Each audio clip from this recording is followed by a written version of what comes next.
So what happens when Dan O'Brien, the writer of Alien and Total Recall, and most importantly, I think for this film, the director and writer of the amazing Return of the Living Dead, what happens when he takes on H.P. Lovecraft?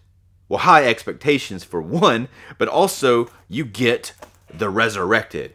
And this is a new Vinegar Syndrome 4K UHD release. This is my first time watching the movie. We're going to talk about my impressions of the movie in this video. We're going to talk about this 4K transfer and eventually going to take a look at this packaging. I'm Dave Watkins, Watkins Films. And as you can see, I'm an avid physical media movie collector. I've been doing review videos on this channel for over a year now. You can check out all of my previous content. Which, speaking of which, I did previously cover another H.P. Lovecraft related film called Reanimator, and this quite awesome Ignite Films release. Really awesome. Now there is a second site release of this coming soon, which also looks quite awesome. But I don't know if they can beat this thing. It's probably gonna be very similar though. But on another Vinegar Syndrome H.P. Lovecraft movie that I did do a review on this one, but it is really good. Now this is a different slipcover, an alternate slipcover. The original artwork for their release looked like this, which From Beyond, I really dig that film with Jeffrey Combs in it and Reanimator. Jeffrey Combs has even played H.P. Lovecraft in not a short movie, an anthology movie one time. He played him like himself, and he had a fake chin on and stuff. I can't remember that name of that movie off the top of my head, but he plays H.P. Lovecraft in it. But back to The Resurrected. This was based on the short story by H.P. Lovecraft called The Strange Case, or The Case of Charles Dexter Ward. It was previously covered in a film starring Vincent Price, which you can get in the Vincent Price collection. It is called The Haunted Palace. Now, The Haunted Palace is loosely based on the story. In The Resurrected, the story is more faithful to the original story.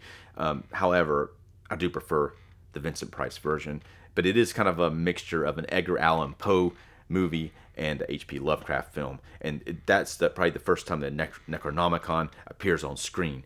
This movie here follows the protagonist, played by John Terry. John Terry, I recognize him from Lost. He played Jack Shepherd's dad on the show Lost, but here he plays the protagonist. He's a private investigator who is hired by the wife of Charles Dexter Ward, who's played by Chris Sarandon, and he's hired because he's been doing some weird experiments. He's been acting weird, and there's some oddball stuff going on. So he's hired to kind of dig into this, see what's going on with those experiments and the way that he's acting differently. It's a really odd movie though. The way that it's laid out.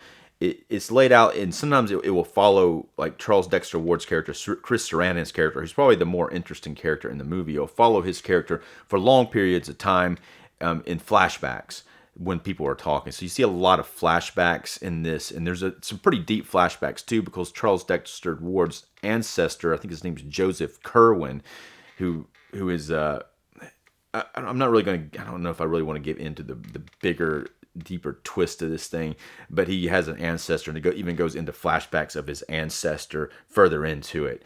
And some of the investigative stuff, it becomes a little bit clunky, especially later on, where they got like journals, like John Terry's character and some of the other private investigators at his office, and they're like, they're kind of, the actors are good actors, but they're having to kind of say these weird things back and forth about like really heavy exposition about what's going on. And so the movie, for a long period of time, it is, I mean, not that I don't like a detective story, and I like it, like the kind of the build. You don't want everything up front, but it kind of starts off as a detective story, slow building. You see some horror elements in it.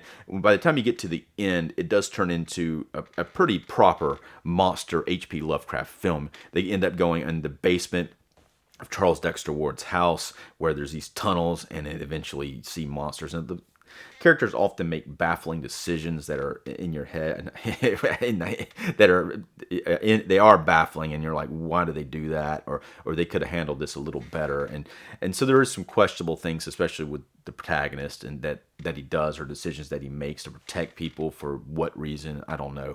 But there is a pretty cool scene when he confronts Chris Sarandon's character near the end. Now, those who don't know Chris Sarandon, of course, this is him on the back of this cover art, which we're about to look at more. But he is top billed in two very famous films, including Fright Night and Child's Play, in which he plays another detective. And that, well, actually, he's not a detective in this movie. There is a detective in the movie. I'm not sure why I was going to say he played a detective. But anyway, real quick, while I have your attention, if you would do me a favor, if you would like this video, it helps with the engagement. This is a 1991 direct-to-video film that did have a small film festival run. So when watching it, do take that into consideration. And also, it did previously receive a Blu-ray release from Scream Factory that you can also take a look at. But this is a new 4K release, like I said before, from Vinegar Syndrome. And let's go ahead and take a look at it. Now, I do like this new artwork where you got these H.P. Lovecraft looking monsters on the front. And you got this the Charles Dexter Ward's house at the bottom, and there's Charles Dexter Ward on the back. You can tell that the people who were drawing this really favored that character in the film. He is I guess the villain in a way of the film, and same cover on the inside. Now let's see if there is a reversible cover, and there is. This is kind of cool. I actually kind of dig that. See, that's I don't know if that's the original cover or not, but it's a little dark, but it does kind of looks a little ominous there. There are two discs.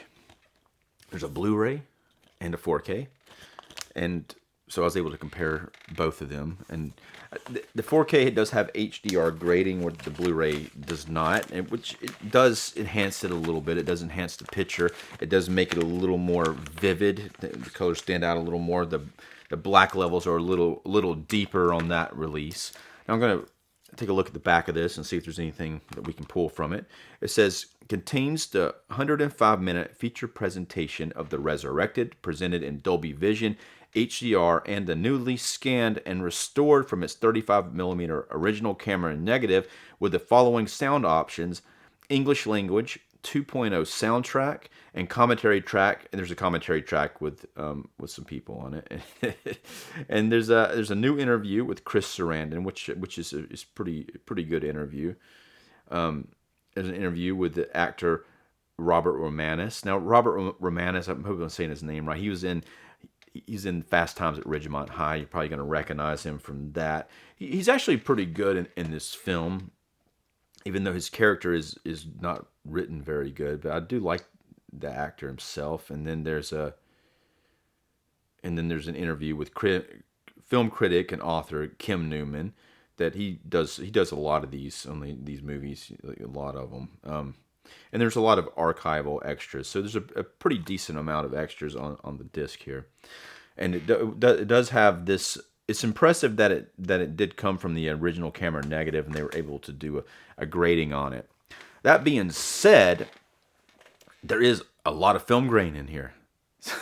When you're watching this movie, you're going to be like, whoa, that's a lot of film grain. Is that a good thing or a bad thing? It's good. That means that they didn't clean it up or try to enhance it. And sometimes when you enhance it and take away that film grain, you lose some detail, which you do see a nice amount of detail in the close-up shots, and even the textures of some of the monster goopy stuff. You see all that pretty nicely. And there's some interesting stuff in this film, that especially when they go down in the tunnels in the bottom of the house, all that looks really, really great, even though there is some kind of annoying script stuff going on there, but it looks quite fantastic in the depth of the shots, and it gets dark, but you also can see some hazy stuff, and really throughout the film it looks pretty good. It does kind of often at certain points it does kind of have that kind of made for TV-ish feeling, but then some parts of it do look a lot more cinematic than the other parts. It does sometimes. it sometimes may look a little soft on some of the shots. That is, it is faithful to the source material. I think it is definitely a faithful scan, and overall, I thought the scan looked pretty good. I've assumed the Blu-ray looked to be the same scan as the 4K. So I don't have a reference for how it looked before to tell you if there's a big jump in quality, but it is one that does. I mean, it doesn't look fantastic. It does, and it's that film grain. It's good for purists, and it's good that it's faithful and it didn't do any alterations to it. But it may, for some people, that may bother them that it's a little distracting. Now, it is impressive that this film is faithful to its source material. I do dig that about it. It does take itself very seriously, which in some ways could be good, but other adaptations like Reanimator or From Beyond, they do have a bit of a quirky sense of humor that's not quite in this movie. But Dan O'Bannon's previous film, Return of the Living Dead, did have quite a sharp sense of humor, and unfortunately he didn't bring it to this. I don't know if it would have been more successful had he brought the sense of humor to it or not. Sometimes people just aren't ready for an H.P. Lovecraft story, and maybe that was the case at this point. But this movie is a little uneven, and it doesn't. When you're watching it, there's some really cool things that happen in the film, some good performances, especially Chris Sarandon. But it does seem uneven, and sometimes it's not that fun to watch just because of the way that it's structured and the way that it's written. Let's go ahead and rate this movie on a scale from 1 to 5, 1 being the lowest, 5 being the highest. I'm going to rate this movie a 3-star rating. There are some really cool parts to this film, some really great special effects in the film, but it does drag in certain parts of the movie, so that kind of makes it a little tough to watch. As far as what Vinegar Syndrome has released here, I really like their new cover art. I think their 4K transfer is fairly solid. It's definitely faithful to the source material, and the new interviews, I'm going to give them a 4-star rating. And let me know what you think about the Resurrected or H.P. Lovecraft releases in general. And if you would click on this box here, it's going to bring you to that time that I reviewed Reanimator. And also, like this video. I'm Dave Watkins, Watkins Films. Thanks for watching.